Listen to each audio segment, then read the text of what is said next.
Hi, third grade. Today's question is, how do life experiences influence the way you create art? Make sure that you write your name at the bottom left-hand corner. We're also going to write our class code.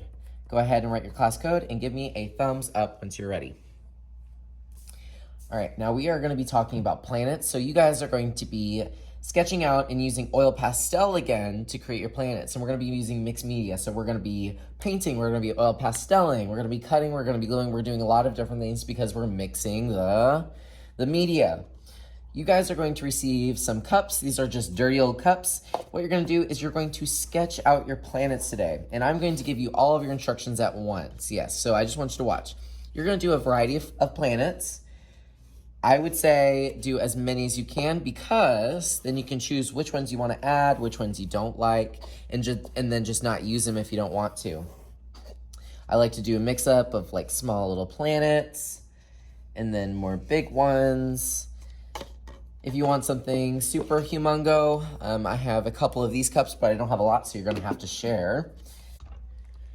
All right, and then once you get to color, you're going to have to make some decisions. So those decisions include where the light is coming from and where the shadow is going to be. So you kind of have to imagine it. And sometimes I'll even give myself a little bit of a helpful hint. I'm going to say that my light source is coming from right here. I'm going to pretend that this is just some sort of sun or a light bulb that is shining on my planets. You can decide what color your planet is going to be. What you do is you take that color and you're going to fill in your circle all the way. Does not have to be perfection. But as you guys know, you can do gradients.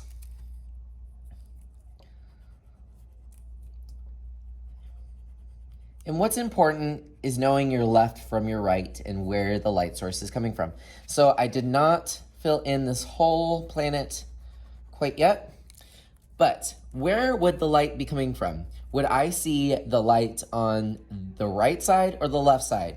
Raise your hand if you think I'm going to see the light over here. Raise your hand if you think I'm going to see the light over here. If you said I'm going to see the light over here, you'd be correct.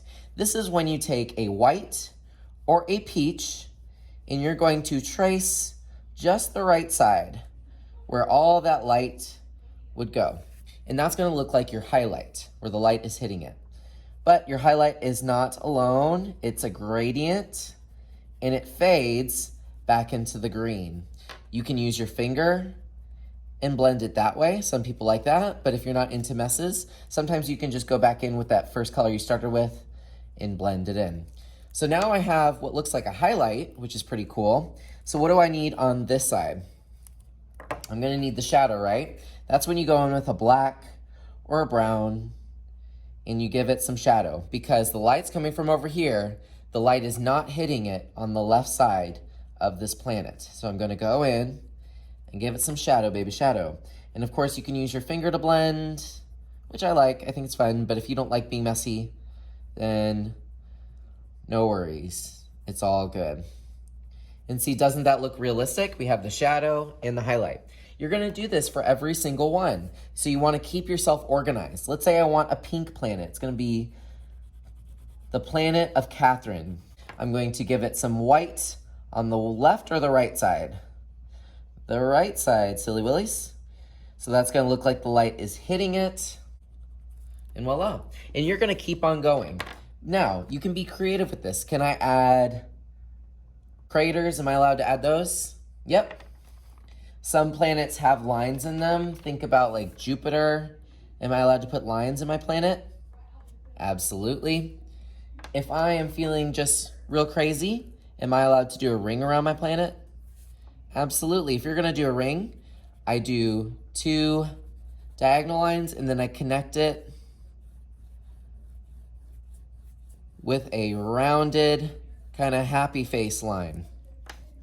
And then I'll go in and just kind of play with it a little bit. So you can do things like that. That's okay, be creative.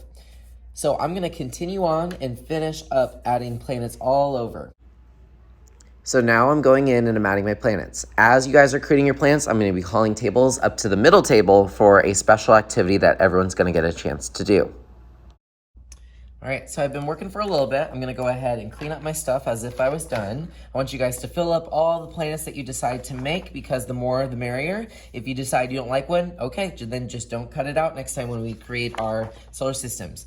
So now I need to talk to you about what I'm going to do when I call your table. When you guys don't forget, you can also find more oil pastels on the back counter if you can't find the right color you're looking for. You guys are going to have a station where you get to make the stars using some splatter paint. So I need you guys to listen up. When you guys come to the middle table, you're going to need to write your name on this piece of black paper. You're also going to need to know your class code again. So do not forget to do this, otherwise someone else is going to get your artwork. I'm going to write my name, and you'll do this with your other color groups. You don't have to do this now, don't worry about it. And then also write your class code, and you guys are gonna be handed a giant paintbrush. Then you're going to take that giant paintbrush, you're going to barely dip it into this white paint, which you're gonna be sharing with other people. And then this is the part where it gets messy, so I want you to pay attention. You're going to hold it the wrong way. Usually we hold a paintbrush like a magic wand, but today you're actually going to hold it right up here, take your thumb, put it on top of the brush, and launch. And what is this making on the paper? It is making little dots, little splatters, and this is going to make your stars really easily instead of having to do all those dots. And it looks pretty realistic, which I like. But you only need to do it one time, and that is going to fill up your paper with the stars. Your artwork, make sure it has your name and class code, and put it on the drying rack. And then you're going to wash your hands outside and come back, and then of course finish your oil pastel paint, your oil pastel planets, so that we can cut them out and put them here. And that's what's gonna make this mixed media, because we're combining different steps together. Be careful not to get this on someone. You just need the slightest little flick. You don't even need to go back into the paint, because one dip is enough, I promise you. And so that's gonna get you that realistic star effect. And then we'll work on cutting these out next time. So that is our job for today. You don't need to upload anything at all. Okay,